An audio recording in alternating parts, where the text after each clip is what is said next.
The rock star mentality isn't going to work twice in a row. The historic nature of the campaign already been done. The fact that he had no track record doesn't work now. He has a track record. It's not a particularly good one. Now the American people have gotten past the point of throwing the temper tantrum that they did in 2008, and now they're actually looking for some amount of substance. The American people understand the game now. They see that both political parties like to throw someone out there who looks good in a suit, makes good speech, gives good soundbite, and basically talks you into supporting him.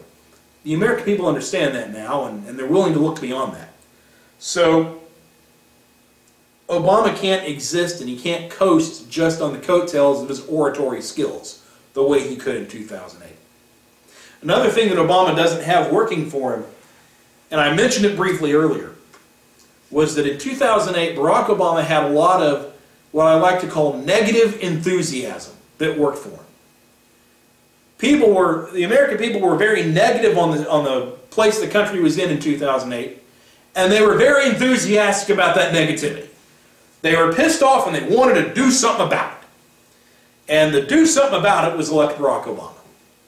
But now that's switched. That negative enthusiasm has now switched the side of the aisle. The American people still are, by and large, unhappy with where the country is. They're very enthusiastic about that unhappiness. Look at the Tea Party. That's what the Tea Party is based in. But they look now at Barack Obama and they see him as part of the problem. They see him as a large part of the problem. They don't see him as a solution any longer. So that negative enthusiasm that drove the heavy turnout for Barack Obama in 2008 is going to drive turnout against him in 2012. So now you have an incumbent presidential candidate who has a gargantuan challenge when you think about it.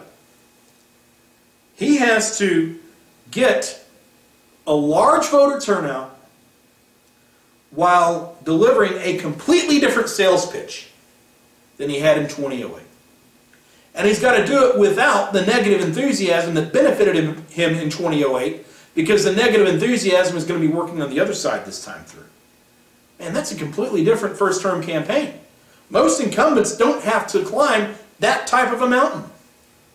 The few that have had to have tried to climb it either failed or got out of the race before they had to deal with it. I mean, think about something. And here's your political stat of the day that's going to surprise you until you think about it. Since Franklin Roosevelt, the unofficial father of modern liberalism, only one Democratic incumbent presidential candidate has won re-election. Only one. That's almost 70 years. Only one of them did it, Bill Clinton. Harry Truman, 1952, really didn't run. I think his name was in there for the New Hampshire primary. He got smoked and basically tapped out at that point. 1964, well, John F. Kennedy tragically could not run for re-election, so he didn't have the opportunity for a re-election bid. 1968, Lyndon Johnson dropped out of the race rather than to run because he knew he was going to get smoked. Jimmy Carter in 1980 got his ass kicked. Bill Clinton, 1996, won. So Bill Clinton was the one guy of all of them that was able to get reelected. He was able to get reelected because the economy was reasonably good. He could point to the status quo and say, hey, look, it's not that bad. There's not really a big reason to oppose me. Now, there were reasons to oppose him, of course, but he can look at the general American people and say, hey, it's not that bad, is it? Barack Obama can't say that, because Obama and his people set the bar for him so high that he was supposed to completely transform everything, and the transformation either didn't happen, or to the extent that it did, it was viewed as negative. Obama cannot run a Clinton campaign in 2012. He doesn't have the credibility to do it. So now that we've established that Obama is going to have a supreme challenge in 2012, that he's got an uphill climb, and we haven't even talked about Republican candidates yet, or what or who's going to oppose him. Just to get his own re-election in, he's got a mountain to climb, a mountain that most other incumbents have never had. Those that did have it, a Jimmy Carter, a Lyndon Johnson, couldn't overcome it. Johnson's case, he didn't even try. Truman's case, he didn't even try. So look at the Republican Party now. What do they need to do? Here's another place where there's some conventional wisdom out there from the experts that I think is off base.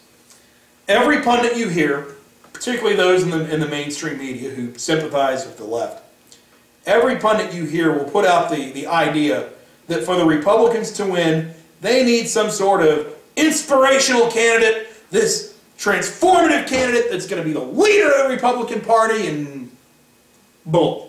That's not what we need at all. That might sound surprising to say, but we do not need the Republican Obama.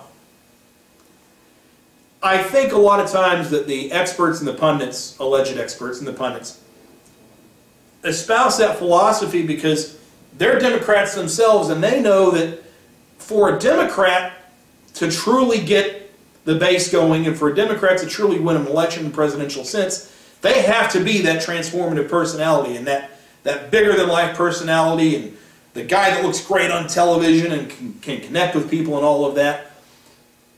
In the mind of the Democrat, personality is a big thing.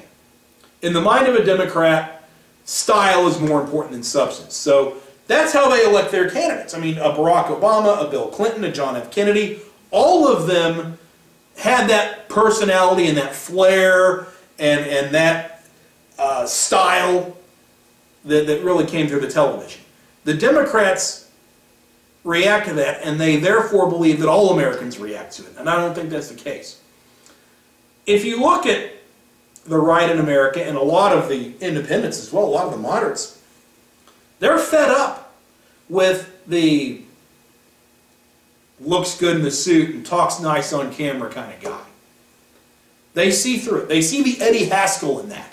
For those of you who are younger, Eddie Haskell was a character on Leave It to Beaver, and he was a guy that was an absolute incorrigible kid, but when the parents or the teachers would come around, he would speak in proper English, and, oh, Mrs. Cleaver, you look very nice today, and all the adults thought he was just good as gold. And then the second they'd leave the room, he was back to plotting some scheme or bullying somebody. The American people see that most of the mainstream politicians are Eddie Haskells. They see that when they come on TV and they look real nice and they speak real well, they're just trying to pull the wool over our eyes. We understand it now. And so we're not really looking for that. Instead, I think the American people are looking towards some fundamental beliefs. They're looking towards an actual transformation of what we view government to be. The Tea Party certainly is doing that, but I don't think they're alone. I think the Tea Party is kind of the tip of the sword. I think there's a lot of people out there in the moderate world that may not identify themselves with Tea Party politics, but that have a lot of very similar beliefs, and that in a general election they could be won over. They might not be the kind that are coming out with us to rallies and holding up signs and whatever else. They may be a little bit more casual, but they understand where we're coming from. I talk to people every day that even though they would never go to a Tea Party rally, they'll ask me, hey, you know, what's it like at one of those things? Or what do you guys believe? There's some curiosity to it, and I think there's some common ground with Middle America that we have on the Tea Party and the modern conservative movement that the Democrats have lost. They don't have it. A big personality generally drives support on the left, but it does not drive support on the right. And in fact, I think that an over-the-top personality, a bigger-than-life personality on our end, in some ways might hurt us. Look at someone like Sarah Palin, and don't get me wrong, I'm not saying that Sarah Palin shouldn't run, but remember what I said earlier, that Obama needs a large turnout to help him win, and he cannot win an election with moderate turnout? Well, I think if Sarah Palin ran, she would, there's so many people that hate her for whatever reason, that they would come out of the woodwork just to vote against her. And that would be a bigger challenge. So that might hurt us. Now, I'm not saying Palin shouldn't run. I'm saying whoever ends up being the most conservative candidate should run, and we should embrace whatever challenges come from it. But the bottom line is that we are not out there looking to be inspired. The American people went down the road of inspiration with Barack Obama, and they see where it leads. They don't need that hero, that person to inspire them, the person to say they're going to cure all their ills. That's not what they want now.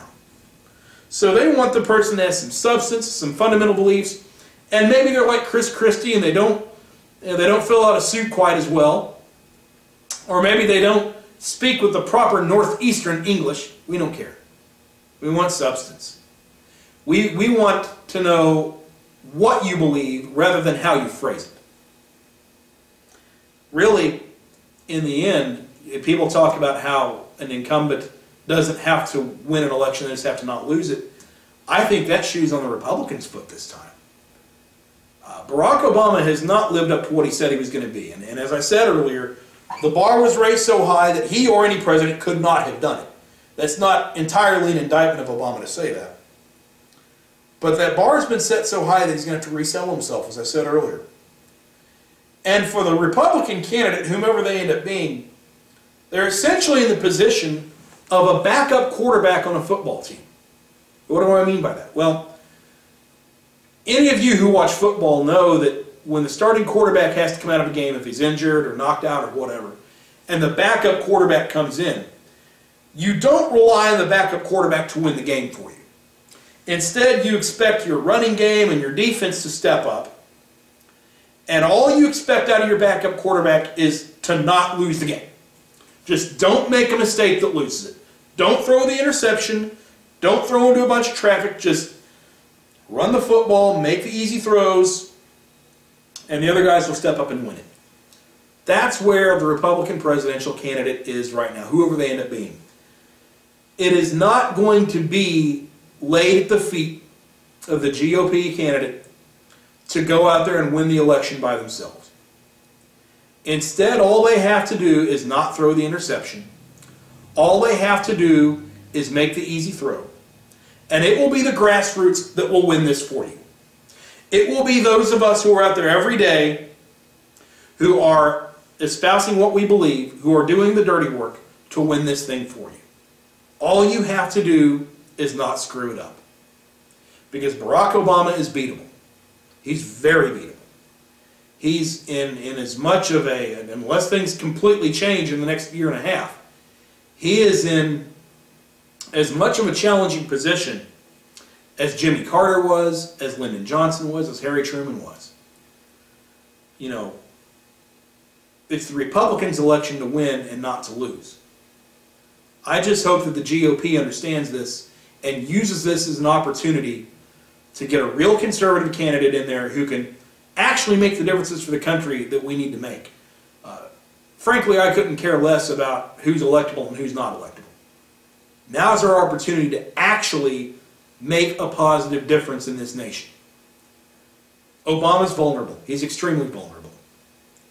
It's time for us to go out there and take advantage of it. And to those of you who think that it's Obama's election to lose, I wonder what world you're seeing. Are you not seeing outside your own window? Obama is not going to gain support where he didn't have it before. How many people do you hear today that say, you know, I didn't vote for Barack Obama in 2008, but by golly, I'm going to vote for him next time? You don't hear that. It's up to Barack Obama to try and maintain whatever support he had. While there are people in his own party who don't think he's gone far enough, and as I said, they're not going to flip, but they're not going to be enthusiastic to run out there and vote for him and get a bunch of people to vote with him. The enthusiasm's on our side now.